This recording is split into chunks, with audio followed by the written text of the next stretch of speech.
Kufanya backup ya iPhone yako kwenye iCloud ni jambo muhimu sana, kwani endapo iPhone yako inapata hitilafu, basi taarifa na data zako zote zitakuwa salama kabisa kwenye cloud.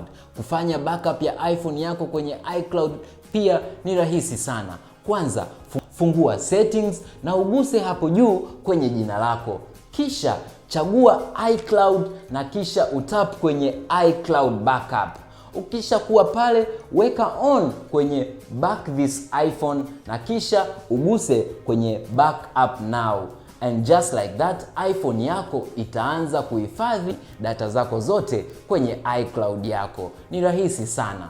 Kama umeipenda video hii, please naomba ulike, ushare, uache comment hapo chini, lakini vile vile usubscribe kwenye channel yetu ili tuendelee kutoa video zingine kama hizi zitakazokufanya wewe uwe master wa kutumia iPhone.